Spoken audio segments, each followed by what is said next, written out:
복되고 거룩한 주님의 날 우리에게 허락하시는 하나님의 말씀은 데살로니가전서 1장 2절에서 4절 말씀입니다. 우리가 너희 무리를 인하여 항상 하나님께 감사하고 기도할 때에 너희를 말하면 너희의 믿음의 역사와 사랑의 수고와 우리 주 예수 그리스도에 대한 소망의 인내를 우리 하나님 아버지 앞에서 쉬지 않고 기억하미니 하나님의 사랑하심을 받은 형제들아 너희를 택하심을 아노라. 오늘 하나님께서 우리에게 허락하시는 말씀의 제목은 기억되는 신앙입니다. 누구에게 기억되는 신앙이 있습니까? 하나님께 기억되는 신앙입니다. 자, 우리는 지난 시간에 성령 충만을 받으라. 왜 성령 충만을 받으라고 했습니까? 이 성령 충만을 받아야 우리가 지킬 수 없는 하나님의 법을 지킬 수 있다는 것입니다. 그리고 우리가 성령의 충만을 받아야 환난을 능히 피하고 인자 앞에 설 수 있는 힘을 공급받을 수 있다는 것입니다. 그리고 우리가 성령으로 충만해야 교회의 일꾼이 될 수 있다는 것입니다. 그러므로 우리는 늘 성령 충만 받기를 소원해야 합니다. 그러면 성령 충만은 어떻게 받는 것인가? 기도할 때 받는다고 하셨습니다. 한번 충만했다고 계속 충만하는 것이 아니라 우리가 배터리 충전해도 써버리면 없어지듯이 충만해도 이제 시간이 지나가면 없어지는 것이므로 계속해서 충전을 해서 충만해야 한다는 것입니다. 그런데 이 성령 충만 아무리 기도해도 충전이 안 될 수 있습니다. 죄를 짓고 기도하면 우리 하나님께서는 그 기도에 응답을 하지 않으신다는 것입니다. 그러므로 우리는 죄를 짓지 말아야 한다는 것입니다.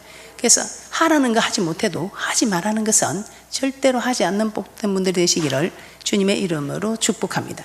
자, 이제 그러면 단계가 올라서 하라는 것도 할 수 있는 그런 복 있는 분들이 되시기를 주님의 이름으로 축복합니다. 자, 오늘은 본문 말씀을 가지고 기억되는 신앙이라는 제목으로 함께 말씀을 나누어 보도록 하겠습니다. 자, 우리는 성도들을 바라보면서 또 여러분들은 주의 종들을 바라보면서 기억되는 그런 모습들이 있을 것입니다. 오늘 본문에서 사도 바울은 데살로니가 성도들을 향해서 하나님께 감사하고 기도할 때 너희를 말한다 이렇게 말하고 있습니다. 자, 데살로니가 성도들의 신앙은 쉬지 않고 기억하기 때문이라고 하였습니다. 자, 그만큼 데살로니가 성도들의 신앙이 좋았다는 것입니다. 자, 그렇다면 사도 바울이 쉬지 않고 기억한 데살로니가 성도들의 신앙은 무엇이었을까요? 늘 성도들을 위해서 기도한 것은 기억하고 있었다 이 말입니다.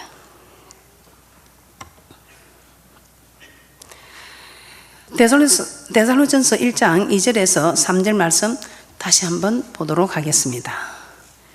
시작. 우리가 너희 무리를 인하여 항상 하나님께 감사하고 기도할 때 너희를 말하면 너희 믿음의 역사와 사랑의 수고와 우리 주 예수 그리스도에 대한 소망의 인내를 우리 하나님 아버지 앞에서 쉬지 않고 기억함이니. 그래서 하나님께 쉬지 않고 기억되는 신앙. 사도 바울은 제일 먼저 데살로니가 성도들의 믿음의 역사를 하나님 아버지 앞에서 기억한다고 말씀하고 있습니다. 너희 무리를 인하여 항상 하나님께 감사하고 기도할 때 너희를 말하면 너희의 믿음의 역사. 믿음의 역사를 하나님 아버지 앞에 쉬지 않고 기억하면서 기도한다는 것입니다. 자, 믿음에는 두 가지가 있습니다. 첫째는 예수를 나의 구주로 믿는 믿음입니다. 요한복음 20장 30절에서 31절 말씀 한번 찾아보겠습니다. 믿음에는 두 가지가 있습니다. 첫째는 예수를 나의 구주로 믿는 믿음입니다. 예수님께서 많은 표적을 행하신 목적은 이 표적을 통해서 예수님이 하나님의 아들 그리스도이심을 믿게 하려 함이라고 하였습니다. 요한복음 20장 30절에서 31절 말씀입니다. 시작. 예수께서 제자들 앞에서 이 책에 기록되지 아니한 다른 표적도 많이 행하셨으나 오직 이것을 기록하면 너희로 예수께서 하나님의 아들 그리스도이심을 믿게 하려 함이요 또 너희로 믿고 그 이름을 힘입어 생명을 얻게 하려 함이니라. 예수님께서 많은 표적을 행하신 목적이 이 표적을 인해서 예수님이 하나님의 아들이심을 믿게 하려 함이라고 하셨습니다. 자, 그런데 이 믿음은 내가 가지는 것이 아니라 하나님께서 거저 주신다는 것입니다. 그래서 예수님께서는 제자들에게 너희는 나를 누구라 하느냐 이렇게 물었습니다. 그때 베드로가 주는 그리스도시요 살아계신 하나님의 아들입니다 이렇게 고백을 합니다. 그러자 예수님은 베드로에게 바요나 시몬아 내가 복이 있다. 이를 내게 알게 한 이는 혈육이 아니요 전부 하나님이라고 말씀하고 있습니다.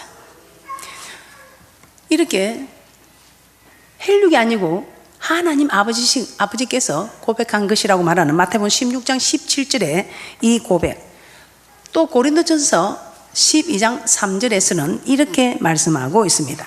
하나님의 영으로 말하는 자는 누구든지 예수를 저주할 자라 하지 않고 또 성령으로 아니하고는 누구든지 예수를 주시라 할 수 없느니라고 하였습니다. 즉 예수님을 하나님의 아들이시요 우리를 죄에서 구원하신 그리스도라고 믿는 것은 내가 하는 것이 아니고 하나님께서 하신다는 것입니다. 하나님께서 예수를 믿는 믿음을 우리에게 주신다는 것입니다. 그래서 이 믿음은 하나님이 우리에게 그저 주시는 믿음입니다. 내가 잘나서, 내가 똑똑해서, 내가 뭔가 실력이 있어서 고백을 하고 구원 얻은 것이 아니고 전적인 하나님의 은혜로 하나님께서 우리에게 정말 성령으로 아니하고서는 주를 주시라 할 수 없는 이 성령으로 우리를 인도하셔서 하나님이 고백하게 하셔서 하신 이 모든 것, 내가 한 것은 그냥 주는 그리스도 살아계신 하나님의 아들이라고 하라고 하니까 따라서 고백한 이것밖에 없습니다. 모든 것을 하나님께서 하셨기 때문에 전적으로 하나님의 은혜라고 말하고 있습니다. 이것이 첫 번째, 예수님이 하나님의 아들이심을 내가 한 것이 아니고 이 성령님께서 알게 하신, 전부 하나님께서 알게 하신 이 믿음, 이 믿음은 내게서 난 것이 아니고 우리 하나님께서 우리에게 이렇게 은혜를 입히사 우리에게 하나님의 전적인 하나님의 은혜로 선물로 주신 하나님께서 우리에게 주신 믿음이라는 것입니다. 자, 그런데 두 번째 믿음입니다. 이 두 번째 믿음은 이제 우리 하나님께서 우리에게 은혜를 입히셔서 정말 하나님이 나의 하나님이 되고 아버지가 되고 우리는 하나님의 자녀가 되는 이 권세 입은 우리에게 이제는 두 번째 믿음이 있다는 것입니다. 자, 이는 하나님의 말씀에 순종하는 믿음입니다. 자, 히브리서 3장 18절에서 19절 말씀을 한번 찾아보겠습니다. 전적인 하나님의 은혜로 주어지는 예수님이 하나님의 아들이라고 고백하는 믿음이 있는가 하면은 이제는 말씀에 순종하는 믿음이 있다는 것입니다. 히브리서 3장 18절 19절에서는 이렇게 말씀하고 있습니다. 시작. 또 하나님이 누구에게 맹세하사 그의 안식에 들어오지 못하리라 하셨느뇨 곧 순종치 아니하던 자에게가 아니냐 이로 보건대 저희가 믿지 아니함으로 능히 들어가지 못한 것이라. 18절에 보면 순종치 아니하던 자가 안식에 들어가지 못한다고 하였습니다. 그런데 19절에서는 저희가 믿지 아니함으로 능히 들어가지 못한다고 하였습니다. 순종치 못한 자가 안식에 들어가지 못했다고 했는데 19절에서는 뭐라고 했습니까? 믿지 아니함으로 능히 들어가지 못하였다고 말씀하고 있습니다. 즉 이 말은 순종하지 않는 것이 곧 믿지 않는 것이라는 것입니다. 자, 그러면 믿음이 무엇입니까? 하고 물어보면 여러분들은 무엇이라고 대답을 합니까? 제가 우리 부교육자들에게 물어보니까 목사님 믿음은 순종입니다. 그래서 순종 잘하는 사람 보고 참 저분 믿음 좋다. 근데 순종 잘하지 않는 분들은 보면 아직은 믿음이 좀 부족하다. 저희들은 그렇게 말하는 것입니다. 아마 여러분들도 그렇게 말씀하실 것입니다. 그래서 믿음은 무엇이냐 물어보면 순종하는 것이 믿음입니다. 그러므로 앞으로 하나님의 말씀에 순종 잘 하셔서 참 믿음의 사람이다. 참 믿음 좋은 분이다. 이런 인정을 받고 칭찬받는 분들이 되시기를 주님의 이름으로 축복합니다. 자, 그러면 역사가 일어나는 믿음. 역사가 일어나는 믿음은 어떤 믿음일까요? 우리 하나님께서 기억되는 믿음의 사람은 첫째 믿음의 역사라고 했습니다. 그런데 이 믿음의 역사가 일어나는 것은 어떤 믿음에 일어날까요? 첫 번째, 하나님께서 전적으로 우리에게 은혜를 부으셔서 하나님의 은혜로 우리가 예수님이 하나님의 아들이라고 고백하는 이 믿음의 역사가 일어나는 것일까요? 이 믿음에는 이 믿음에도 하나님께서 역사하셔서 역사가 나다. 그런데 이것은 이제는 그 역사로 끝나고 이제부터 우리가 살아가는데 주님을 섬기면서 일어나는 역사에는 어떤 믿음의 역사가 일어날까요? 두 번째 믿음입니다. 하나님의 말씀에 순종하는 그 믿음에 하나님께서 역사를 하시고 계신다는 것입니다. 왜냐하면 그렇게 순종하는 그 믿음이 기억되기 때문에 그 믿음의 역사에 하나님의 역사라는 것입니다. 그래서 순종하지 않는 사람에게는 믿음의 역사가 나타날 수가 없다는 것입니다. 즉 하나님의 역사가, 즉 하나님이 일을 할 수가 없다는 것입니다. 그래서 여러분들은 하나님이 역사하실 수 있는 그런 믿음의 자리에 있습니까? 하나님이 역사하지 못하는 그런 믿음의 자리에 있습니까? 하나님이 역사하지 못하는 자리는 주는 그리스도 살아계신 하나님의 아들을 고백한 그 전적인 하나님의 은혜에만 젖어 사는 분입니다. 그러나 하나님의 은혜를 이제 알고 이제는 정말 내가 하나님의 사람이라면 하나님의 말씀에 순종하여서 하나님이 역사하실 수 있도록 믿음의 역사를 나타내는 믿음의 사람이 되어야 되겠다. 이 사람이 하나님께 기억되는 사람이라는 것입니다. 하나님께 기억되는 신앙. 그래서 오늘 여러분들은 말씀을 통해서 하나님께 기억되는 분들이 되시기를 주님의 이름으로 축복합니다. 자, 그런데 역사가 일어난 두 번째 믿음, 하나님의 말씀에 순종하는 믿음입니다. 자, 야고보서에서 보면 죽은 믿음이 있고 산 믿음이 있다고 하였습니다. 자, 어떤 믿음이 산 믿음이며 어떤 믿음이 죽은 믿음이라고 합니까? 죽은 믿음은 행함이 없는 믿음이고 산 믿음은 행함이 있는 믿음을 산 믿음이라고 했습니다. 자, 야고보 사도는 사람이 만일 믿음이 있노라고 행함이 없으면 그 믿음이 능히 자기를 구원할 수 없다고 했습니다. 야고보서 2장 14절에서 17절 말씀을 한번 찾아보겠습니다. 형제나 자매나 헐벗고 굶주리고 있는데 말로만 평안히 가라, 더욱게 하라, 배부르게 하라 하면서 그 몸에 쓸 것을 주지 아니하면 아무런 유익이 없다고 말씀하고 있습니다. 자, 이처럼 행함이 없는 믿음은 그 자체가 죽은 것이라는 것입니다. 야고보서 2장 14절에서 17절 말씀 함께 보겠습니다. 시작. 내 형제들아, 만일 사람이 믿음이 있노라 하고 행함이 없으면 무슨 이익이 있으리요? 그 믿음이 능히 자기를 구원하겠느냐? 만일 형제나 자매가 헐벗고 일용할 양식이 없는데 너희 중에 누구든지 그에게 이르되 평안히 가라, 더욱게 하라, 배부르게 하라 하며 그 몸에 쓸 것을 주지 아니하면 무슨 이익이 있으리요? 이와 같이 행함이 없는 믿음은 그 자체가 죽은 것이니라. 그 자체가 죽은 것이라는 겁니다. 그래서 영혼 없는 몸이 죽은 것 같이 행함이 없는 믿음은 죽은 것이라고 말하였습니다. 야고보서 2장 26절 다시 한번 보겠습니다. 시작. 영혼 없는 몸이 죽은 것 같이 행함이 없는 믿음은 죽은 것이니라. 자, 한마디로 행함이 없는 믿음은 죽은 시체와 같다는 것입니다.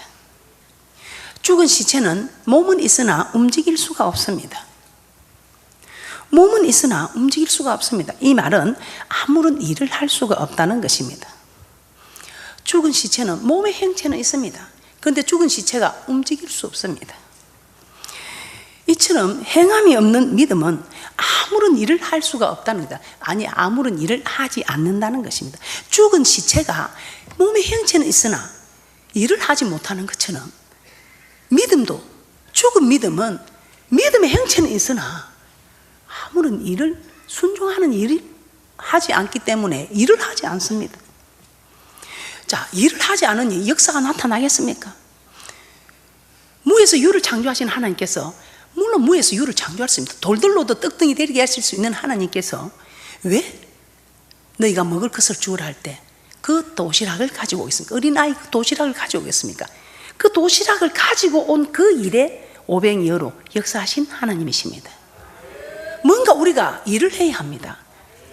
뭔가 우리가 저 농부들에게도 씨를 뿌려야 싹이 나지, 뿌리지 않고서는 결코 거둘 수가 없습니다. 그래서 우리 하나님께서는 정말 심은 대로 거둔다, 말한 대로 행한 대로 갚아준다.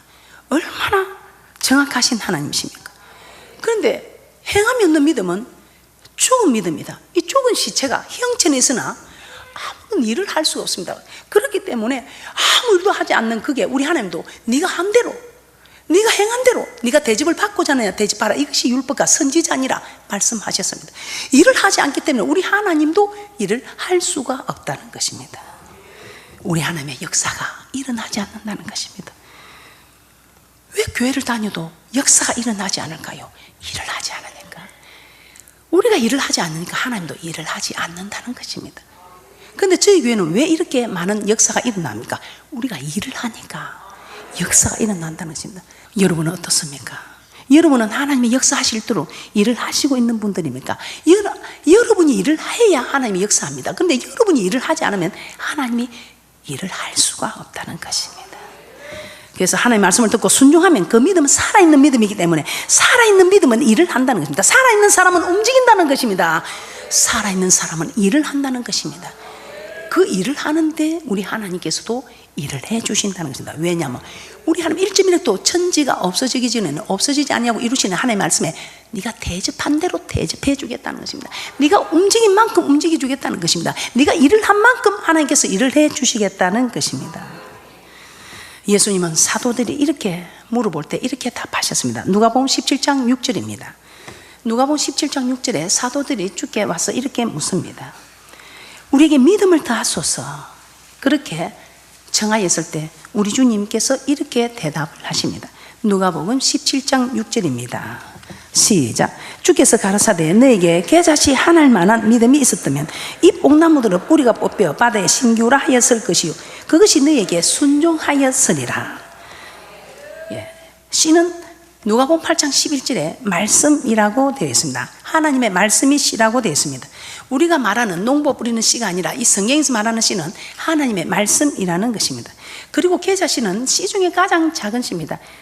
이 겨자씨, 씨 중에 가장 작은 씨라고 표현할 정도의 이 작은 말씀에도 순종할 때에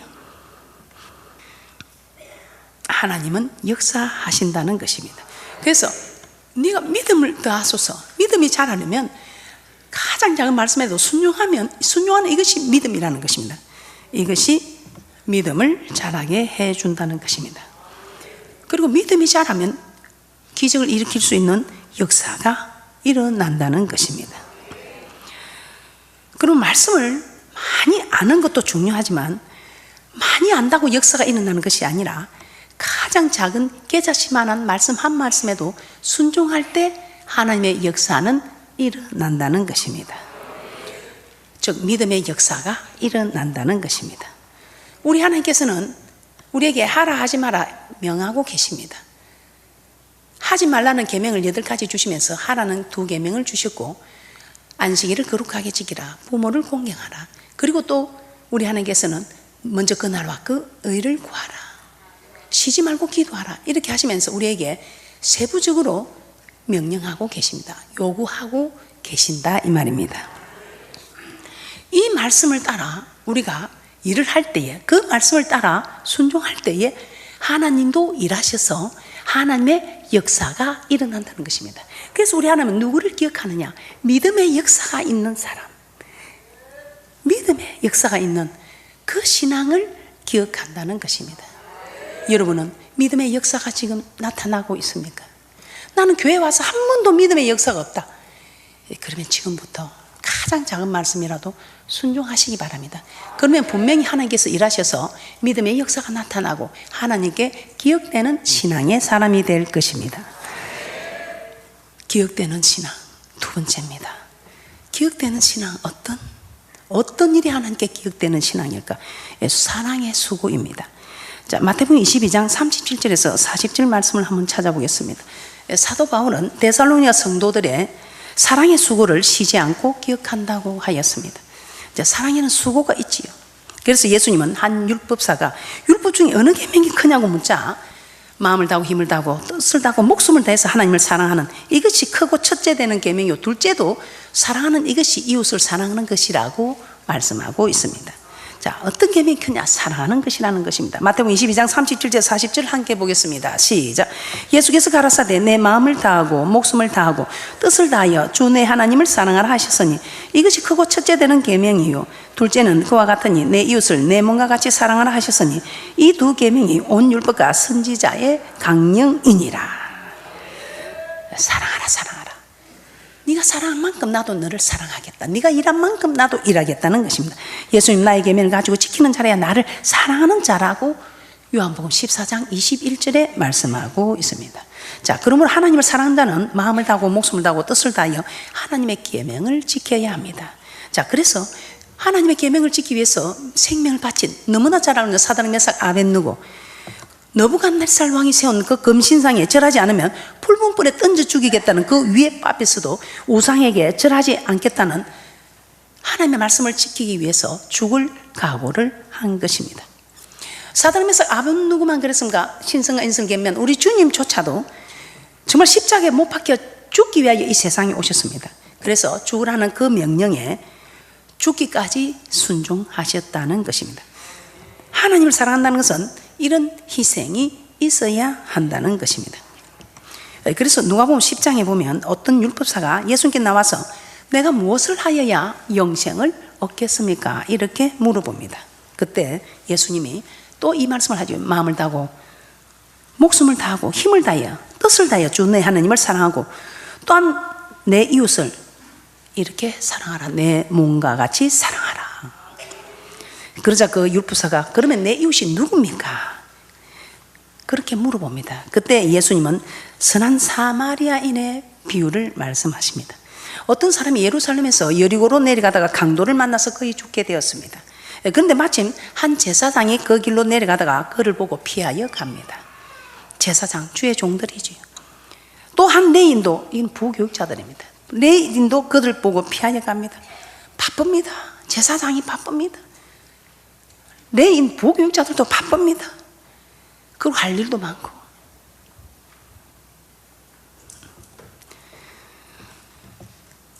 그런데 사마리아인은 그를 보고 불쌍히 여겨 기름과 포도주를 그 상처에 붓고 싸매고 자기 짐승에 태워 주막으로 데리고 가서 돌봐 주었다고 합니다. 자, 그러면서 율법사에게 너도 가서 강도 만난 자와 같은 자들에게 자비를 베풀라고 하였습니다. 저기 이웃을 내 몸과 같이 사랑한다며 어려움과 고통을 겪고 있는 이웃에게 다가가서 보살펴주고 도와주라는 것입니다. 이처럼 사랑에는 희생과 수고가 있어야 합니다. 말로만 사랑하는 것은 아니라는 것입니다. 그래서 사도 요한은 누가 이 세상 재물을 가지고 형제의 궁핍함을 보고도 도와줄 마음을 막으면 하나님의 사랑이 끝속에 없다고 하였습니다. 그래서 우리가 말과 해로만 사랑하지 말고 행함과 진실함으로 하자고 요한 1서 3장 17절에서 18절에 말씀하고 있습니다. 요한 1서 3장 17절에서 18절 제가 봉독해 드리도록 하겠습니다. 누가 이 세상 재물을 가지고 형제의 궁핍함을 보고도 도와줄 마음을 막으면 하나님의 사랑이 어찌 그 속에 거할까 보냐. 자녀들아, 우리가 말과 해로만 사랑하지 말고 오직 행함과 진실함으로 하자. 말로만 하는 사랑이 아니라 수고가 있는 사랑하는 분들이 되자 이 말입니다. 참, 그래서 우리 크리스찬들은 손해 많이 보지요. 누가 도와주라 하면 이 말씀이 생각나서 나는 먹지도 못하고 쓰지도 못하고, 그런데 또 도와달라고 하면 이 말씀이 생각나서 우리는 도와줄 수밖에 없고. 그래서 사랑의 수고가 있다는 것입니다. 이 사랑의 수고가 되는 분들을 우리 주님께서는 기억하신다는 것입니다. 어떻습니까? 이 사랑의 수고 참 힘이 들지만 당장 우리가 사랑의 수고를 하다 보면 힘들고 어려운 일을 많이 당할 수 있습니다. 그러나 결말은, 이 땅에서도 결말은 하나님께서 책임지십니다. 그런데 이 땅에서는 또 혹 우리가 결말을 못 볼 수 있을지도 모릅니다. 그러나 저 맹세한 땅에 가서는 분명히 하나님께서 보응하시는 결말의 축복이 있다는 것입니다. 이 땅에서도 일어납니다. 그러다 행여나 이 땅에 없을지라도 저 땅에서는 분명히 있기 때문에. 그래서 여러분, 이 땅에서 좀 힘들고 어려워도 저 이런 말씀을 자꾸 가까이 하면 너무 내가 억울한 일을 당했어. 그런데도 참게 되는 겁니다. 그래도 잘못했다고 하고 하친하자고 하면 우리가 해줄 수 있는 용기가 있고, 그렇게 해줘야 되는 게 당연한 게 우리 믿음의 사람들이지 않습니까? 그런데 말씀이 멀어지면, 상거가 멀어지면 주를 부인하고 마는 일들 성경에 기록된 대로 그대로 지금 되고 있습니다. 그래서 여러분들은 어떤 일이 있어도 정말 말씀의 가지에 붙어 있어서 말씀으로 승부하는 그런 귀한 분들이 되시기를 주님의 이름으로 축복합니다. 세 번째입니다. 기억되는 신앙. 세 번째, 셋째, 소망의 인내입니다. 사도 바울은 세 번째로 데살로니가 성도들이 예수 그리스도에 대한 소망의 인내를 기억한다고 했습니다. 즉 데살로니가 성도들은 하나님이 주신 소망을 가지고 그 소망이 이루어질 때까지 인내하였다는 것입니다. 하나님 우리에게 먼저 소망을 주십니다. 그런데 그 소망이 속히 이루어지는 것도 있지만 오랜 시간이 걸려야 이루어지는 것도 있습니다. 아마 여러분들도 교회 나오자마자 저분은 저렇게 기도한 것들이 이루어지는데 왜 나는 지금까지 10년이 지나도 20년이 지나도 이루어지지 않을까? 이 오묘한 일은 하나님께 있기 때문에 나타나는 일, 축복과 저주가 분명히 일어나는 것은 확실합니다. 그러나 이 오묘한 일, 왜 저 사람이 저렇게 빨리 나타나고 내게는 왜 이렇게 더디 오시는가? 이건 하나님의 소관이기 때문에 우리가 어찌할 수 없습니다. 그런데 너무 염려하지 마세요. 우리 믿음의 조상 아브라함도 75세 때 하나님이 찾아오셨습니다. 너는 내 본토 친척 아비 집을 떠나 내가 내게 지시할 땅으로 가라. 내가 너로 큰 민족을 이루고 내게 복을 주어 내 이름을 장대케 하리니 너는 복의 근원이 되리라. 창세기 12장 1절 2절에 이렇게 약속하셨습니다. 그런데 아브라함에게 이런 축복이 왔습니까? 오지 않았습니다. 내 씨가 했는데 내 씨도 나오지 않고, 그래서 종 하가를 취해서 그에게서 씨를 받았습니다. 그런데 우리 하나님은 그 씨는 네 몸에서 난 씨가 아니다. 그러면서 하나님은 나이 100세 때 사람의 생각으로는 도저히 이루어질 수 없는 그때 하나님이 일을 하셨습니다. 그때서 약속의 자녀 이삭을 얻을 수 있었습니다. 하나님께서 주신 소망을 이루기까지 25년이라는 세월이, 우리 믿음의 조상도 25년의 세월이 걸렸습니다. 그리고 너무나 우리가 성경에서 보면 고생했지만 부러워하는 요셉도 한번 어릴 때 자기 부모의 형들이 자기에게 절을 꿈을 2번이나 꾸게 됩니다. 하나님께서 요셉을 존귀한 자로 세우겠다는 소망을 주신 것입니다. 그런데 웬일입니까? 이 소망을 인해 형들의 시기 질투를 받게 되고 17세 때 애굽의 종으로 팔려갔습니다. 17세 때 팔려가서 뭐 당장 국무총리가 된 게 아니고 30세가 되었어야 바로 왕 앞에 설 수 있었던 것입니다. 17세에 팔려가서 30세 때 그 나라를 정말 이끌어갈 수 있는, 자기 민족들을 그 땅으로 오게 할 수 있는 위치까지 하나님께서 높여주셨던 것입니다. 이스라엘 성군 다윗은 어떻습니까? 이 다윗은 아버지도 알아주지 않던 말죄를 하나님께서 다윗을 정말 목동 시절에 사무엘로부터 기름 부음을 받고 이스라엘 왕으로 인정을 해 주셨습니다. 그런데 인정을 받고 왕이 되었습니까? 아닙니다. 10여 년 동안 자기를 죽이려고 쫓아다니는 사울 왕을 피해서 도망다니는 그런 환난과 고통이 있었습니다. 그런데 그 와중에서도 자기를 죽이려고 하는 주의 종을 하나님이 만지지 말라 했기 때문에 만지지 않고 참게 됩니다. 그 훈련에서 하나님께서 합격시키시고 나이 30세 때 이스라엘 모든 지파들이 그에게 나와서 이스라엘 왕으로 삼았다고 사무엘하 5장 3절에서 4절에 기록하고 있습니다. 하나님이 주신 소망을 이루기까지 이렇게 오랜 기간이 걸린 것입니다. 하나님께서는 이렇게 소망을 주시고 그 소망을 당장에 이루어주지 않고 오랜 시간이 걸린 후에야 이루어주신 것을 볼 수 있습니다. 이 땅의 소망도 그렇습니다. 이렇게 당장에 이루어지지 않고 오랜 기간이 걸린 것처럼 천국의 소망도 우리에게 쉽게 이루어지는 것이 아니라 인내가 필요하다는 것입니다. 이 땅의 소망도 왕으로 일찍 기름을 부음을 받았지만 30세가 되어서 왕으로 쓰임받을 수 있었고 17세에 팔려가서 30세가 되었어야 국무총리가 될 수 있었고 75세에 하나님 나타나서 약속을 했는데 100세가 되었어야 그 약속을 이룰 수가 있었던, 이 땅의 소망도 이렇게 당장에 이루어지는 것도 있지만 오랜 기간이 걸리는 것도 있다는 것입니다. 그러면 이 천국의 소망은 어떠하다는 것입니까? 이 천국의 소망은 쉽게 이루어지는 것이 아니라 참으로 인내가 필요하다는 것입니다. 마태복음 10장 22절 한번 찾아보겠습니다. 마태복음 10장 22절입니다. 예수님은 제자들에게 너희가 내 이름을 인하여 모든 사람에게 미움을 받을 것이나, 이제 예수를 믿게 됨으로 지금도 우리가 미움을 받는 일도 있지만 정말 모든 사람에게 미움을 받게 되는 그 환난의 때도 온다는 것입니다. 그때에 나중까지 견디는 자는 구원을 얻으리라.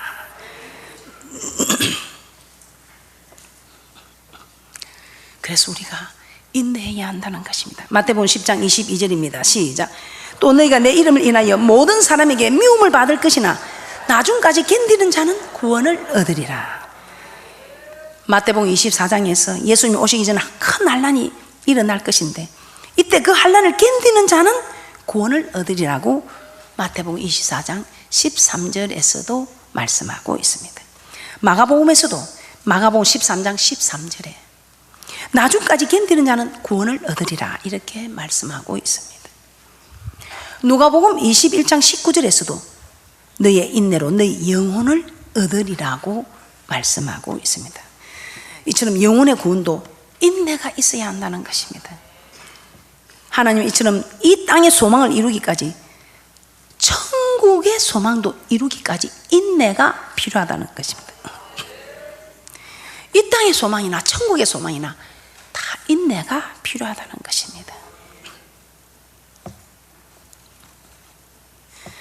야고보서 5장 11절 한번 보겠습니다. 야고보서 5장 11절. 그래서 야고보 사도는 너희가 욥의 인내를 들었고 주께서 주신 결말을 보았으므로 인내하는 자를 우리가 복되다 한다는 것입니다. 이 땅의 소망을 이루기 위해서도 인내해야 되겠고 저 천국의 소망을 이루기 위해서도 우리는 인내해야 한다는 것입니다. 그래서 좋은 땅에 씨를 뿌린 이 좋은 땅은 어떤 것이 필요합니까? 인내가 필요하다는 것입니다. 좋은 땅이나 씨를 뿌리면 그대로 결말이 일어나지요. 그러나 필요한 것은 인내라는 것입니다. 일찍 일어날 수 있고 늦게 일어날 수 있는 이 오묘한 역사에 일찍 일어나든지 늦게 일어나든지 우리는 하나님의 역사에 하나님의 섭리에 우리가 반박할 수 없고 그저 인내하고 기다리면 반드시 좋은 결말이 있다는 것입니다. 야고보서 5장 11절입니다. 시작. 보라 인내하는 자를 우리가 복되다 하리니 너희가 욥의 인내를 들었고 주께서 주신 결말을 보았거니와 주는 가장 자비하시고 긍휼히 여기는 자신이라. 욥은 모든 재산이 사라지고 자녀들도 죽고 몸에 병이 드는 환난의 때에 인내하였습니다. 그는 그 환난 속에서도 나의 가는 길을 오직 그가 아시나니 그가 나를 단련하신 후에는 내가 정금같이 나오리라고 하였습니다. 욥은 하나님께서 그 환난을 통해 자신을 단련하고 계심을 알았습니다. 그러므로 끝까지 인내하였고 마침내 그 환난이 끝났을 때 이전보다 갑절로 변화되는 축복을 받았던 것입니다. 자, 그래서 야고보 사도는 이런 말씀을 합니다. 야고보서 1장 2절에서 4절 말씀 보고 마치도록 하겠습니다.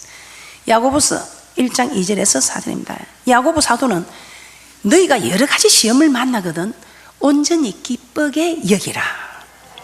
자, 왜 그럴까요? 그 이유는 믿음의 시련이 인내를 만들어내는 줄 알기 때문에 이 인내를 온전히 이루라고 하였습니다.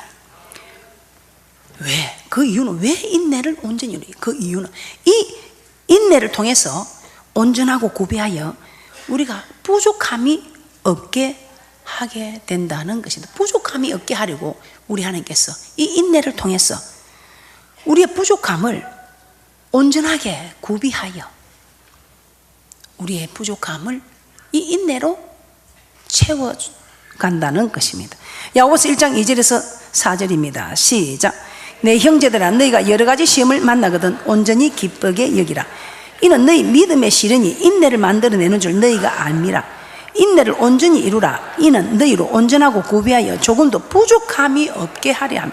그 우리의 부족함을 구비하여 온전하게 하기 위하여 우리에게 이런 여러 가지 시험을 만나게 해서 이 시험을 잘 인내하라는 것입니다. 이 시험은 이 믿음의 시련이 인내를 만들어낸다. 이 믿음의 시련을 잘 견디는 이 인내가 우리의 부족함을 구비하여 온전하게 만들어 간다는 것입니다. 자, 이처럼 여러 가지 시험이 오는 것은 우리를 온전하고 구비하여 조금도 부족함이 없게 하기 위함이라는 것입니다. 그러면 여러 가지 시험이 올 때에 놀라지 마시고 힘들어하지 마시고 내게 하나님 이 일을 통해서 내게 부족한 기도의 양을 채우려고 하는구나. 이 일을 통해서 내게 부족한 부분을 채우려고 하는구나. 내가 더 하나님이 낮아져서 더 겸손하면 하나님께서 나를 더 높이시려고, 내 부족함을 더 채우시고, 내 이 실력이 부족함을 더 채우시고, 내 기도가 부족함을 채우시려고, 내 믿음이 부족함을 채우시려고. 그래서 여러 가지 시험이 올 때 우리는 인내해야 한다는 것입니다. 인내할 때 하나님 그 시험을 통해서 우리를 연단하시는 것입니다.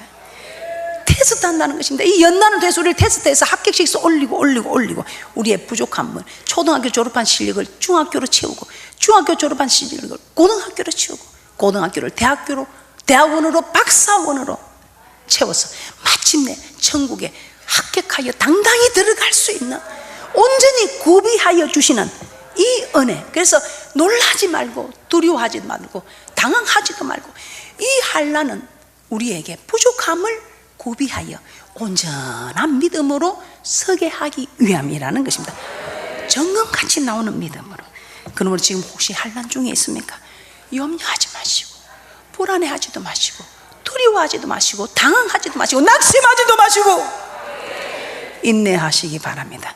절대로 포기하거나 주저앉지 마시고, 욕과 같은 이 땅에서도 결말을 보고 저 맹세한 땅에서도 영원히 사는 결말을 보는 분들이 되시기를 주님의 이름으로 축복합니다. 결론입니다. 데살로니가 성도들의 믿음에는 역사가 있었습니다. 믿음의 역사, 그리고 사랑의 수고가 있었습니다. 그리고 그들은 소망의 인내가 있었습니다. 반드시 우리 하나님, 우리에게 결말을 주시는 하나님이란 소망을 가지고 인내하는 소망의 인내가 있었습니다. 이런 신앙을 하나님은 기억하신다는 것입니다. 기억하셔서 참으로 가장 좋은 걸 가진 하나님께서 말씀에 순종하여 믿음의 역사가 일어나고, 일부러만 사랑한 것이 아니라 행함과 희생으로 사랑하는 사랑의 수고를 나타내고, 하나님이 주신 소망을 품고 그 소망이 이루어지기까지 어떤 환난 속에서도 인내함으로 하나님이 허락하는 결말을 보는 그런 복된 분들이 되시기를 주님의 이름으로 축복합니다.